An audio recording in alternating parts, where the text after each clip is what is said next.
जी अभी तो तू नहीं करत तनी हाई बेरा हो गइल। का करबू गइल नहीं तनी खेतवा पर औ खेतवा पाटत रहला ना गहुआ तो वे गइल नहीं देखे तो खा ली रे इतना बेरा बेरा तक खातो नहीं कि खाना खा तनी खा ली रहुआ चल। और का बुचिया के खइलू ह हां बुचिया खा लेला सोकर बार भी झोर नहीं है कहते जाई पड़े कने इतना ठंडा तो भेन दो सर से एकरा पड़े भेन दो ठंडा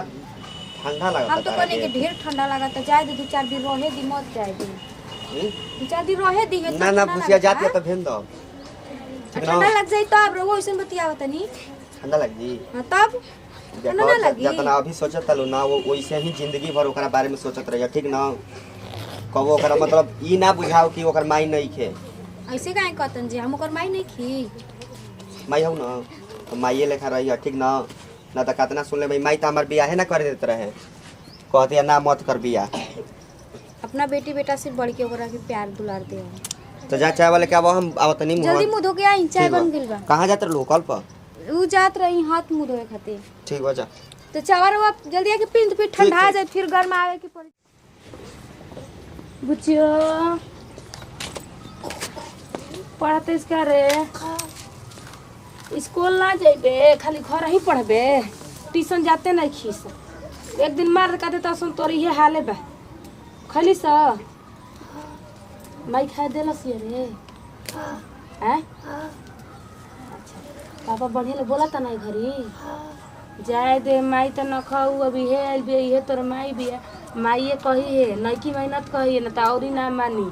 सौतेली होली सन ठीक बा लेकिन अपना से बाची हमान अथी न करी ह पढ़ लिख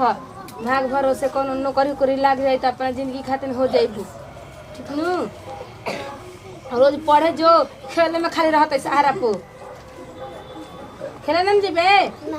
अब पढ़ते तन की निक से कुल अंग्रेजी में पढ़े लगबे तो तोरा के नाम लिखा दे अंग्रेजी स्कूल में अब पढ़ते का लिखल बा हाई और ये के पढ़ हां हाई का लिखल बा रे बच्चियों हाई नीचे वाला हां हां ई कुल और आगे है का हां हां याद रे हमर नातिन पढ़े में ठीक बिया ज्यादा हमर बाची का करबू मातारी के तो खो देलू अब नती को बियाह कइल बन देखई हो कैसा निकलली दादी आइल बड़ी तो अरे बच्चिया डांटत नहीं खेनू ना डांटी टीनू मारी तोरा के हमरा ला कही है अभी हम जिया तनी तो तोहनी खातिन अपना शौक है तो बियाह कइले बड़न देखत तनी उनका के कितना दिन करतिया बेटी के करतिया ना भगवान ये खाली एगो हमारी इच्छा पूरा कर देतन कि नातिन के बियाह शादी क के मरती तो ठीक रही का जानी कैसे करी का ना करी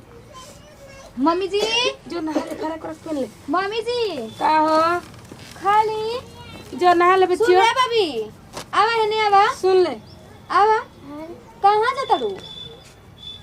जाती नहाए तनी तारा नहवा धो के फराक ना ना कर के पहना देवेला क दिन से पहले ठीक बा निकल ले बनी फरक पहनावे खातिर करके बैठा पढ़ आधा घंटा तो चल जा तरह पढ़ावा तनी बैठा आवा ता मम्मी जी खाना कर ले बन जाई खाली अच्छा जातनी धइले बा निकाल के चौकिया पर जातनी खा ले तनी निक से करके पढ़ावा पढ़ लिखल आई बड़ू तो माई तो बेचारी के साथ छोइए देलस अब तू ही बाड़ू जन पाऊ का रे दादी से का कहत है इस्तो का कालिस रे हम सुनी ना हां हैं हजे का छोकरा त अंदर नोचिने बाबी जान जाइ ह माई के त खा गेलो हमरो खाए के लागल बड़ू अब हैं हमरा के माई बात कोई तोर माई लेखा बानी रे हम अपन माई के त माई कहत लेके चल गइली ऊपर हमरो के चाहता के ओकरा के माई माई कह के ऊपर लेके जाई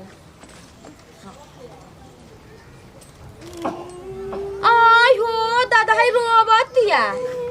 कर तोरा के का कहनी रे तोरा के का कहनी रे कि रोतड़ीस हां हने चुप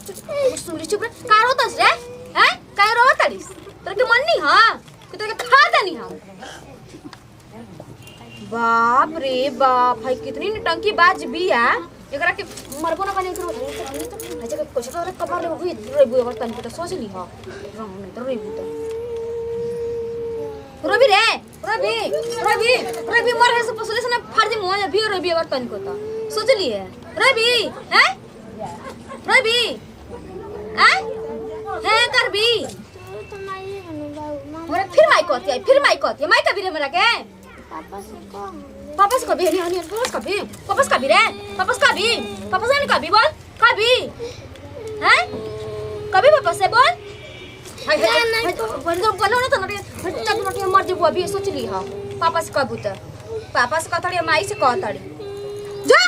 कॉल पे धैले बन तनी बर्तन तो तनको थरे धो दे बाप रे बाप कपार पे कैसन मढ़ा गइल बड़ी सरी दादा सास ये तो ऐसने ओकर मुरुआ लेखा बन रहता अब मरद के तो अपने करियालो हाथ बा आ ई बाड़ी रहड़ी त आवा तरी ही करताड़ी मन मम्मी रहते हैं को काम न करत रही कैसे सफाई आइबे हम करवा होती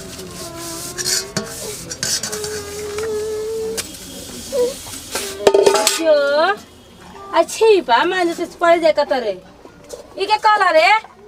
उठ आय माई को लिया माई तोरा कला से छिबे माने के हाथ हो रे हम बताओ तनी हाथ दो चल ई कुल काम न करिए कहबो करी तो ठीक बा लेके पढ़ है बतावा हो मुंहवा पर कितना नीमन बनती कि हम बेटी लेखा मानतानी तो अपना जमाना लेखा करतानी है लड़की के हमनी के घरे नहीं खींचे तो बर्तन मांजवाती है लुगा खिंचवाई है इनकर हम झखुरा का बार लेते रुको बेटल हमरा कहे के पड़े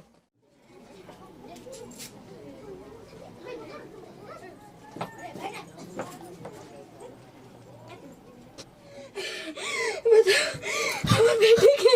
हम कब मरले ना रलिया तेरे कैसन है तू हमर बेटी के मार दे तो जिंदा ना छोड़ और मम्मी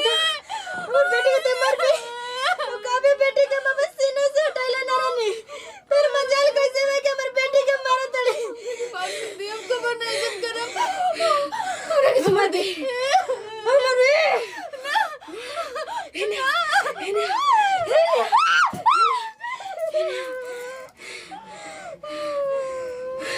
छोड़ दे प्लीज मम्मी के छोड़ दे वजन को बनाए और के छोड़ दे सुन बच्चे को कहो तो नहीं अगर बेटे का हमर तोनी को दुख देबे अबरी बेरा तेरा छोड़ देता नहीं अगर अबरी बेरा हाथ तो ठेका देबे मुंह से कर के समझ ली मम्मी मेरी दादा आज तो आ इनकर हिम्मत कैसा रे है सु हे लड़किया लेते बर्तन मंजवाता इस हैं हेकर उम्र में बर्तन मंजे के लुगा खींचे के ते अपना आदत छोड़बे कि ना छोड़बे आज हमनी के जिया तन जते ई हाल बा मर गले ते एकरा गु फेकई बेकर मतलब आज बहुत ऐसन को बनाई मम्मी जी तोर हम बात के कैसे मान ली कि कैसे ना होई कौन पकड़ता नहीं आई रिश्ता पे हमर बेटा इतना समझाइले हम कहत रहे मतिए के ना तो बियाह करे दुगो ऐसा कबो ना होई अब कबो ना कर मिकर के तावा हो कैसे कर का कैमरा देलिस तेरे हैं अन करे गुननु आज के बाद तुमरा के माई कहियो ठीक नु हम तार माई है नी नु त माई ना करे त का कल भौजी कहले तोरा के ना मम्मी जी हमरा से गलती हो गई रे हम कहत रहे हमरा के माई मत को आज के बाद एक के अपने जान से भी देख हमरा भी मगरमच्छ ला आंसू न देखा तोर हम तिरिया चरित्र बढ़िया ले जाना तनी जनिस इतना जल्दी तो लाइन पावेला ना होइस ना मम्मी जी ऐसन कुछ नहीं कि आज के बाद ऐसन कबो न कर हमरा बस एक बार मौका दे दी कुछ न कर आज के बाद गिरगिट नत बन हमरा लगे आ काहे रोदना पसरल बेचते डटला पहिला ही मम्मी जी मोर सपना में हमरा आके हमरा के मारत रहे मम्मी जी के ओए उहा के मुझे मरल बा हेकर माई साचो रे हाँ तो जान जो देख आदमी सही करे के बाल बच्चा में महतारी के परान बसेला जलिस तू सोचलस के काट के मार के कोनो काम करवा ले हम ई मत सोच कि तू निरोग रह जबिस निक रहबिस आत्मा भी ओकर भटकत होई हमरा से बहुत बड़ गलती है ना मम्मी जी हमरा के माफ नहीं अब तोरा कहना बोले नहीं तोरा खुद दवाई मिल जाई अब खुद बढ़िया तोरा सजा मिलिए कर जानले बबी रे आज के बाद हम तोरा के कबो न मारम ठीक नु हमरा के माई कहियो कबो नु और आज के बाद तोरा के बहुत दुख देले बनी आज के बाद ना दे चलो खाना खा ला अरे बाप रे भाग रे जग बोले नमस्कार प्रणाम हम प्रीति सिंह वीडियो अच्छा लगी तो दिल से लाइक करम शेयर करम कमेंट करम एक के साथ लेते नहीं विदाई अगला वीडियो फिर से मिल जाई बाय बाय आ तनी खड़ा होकर के स्टाइल देखला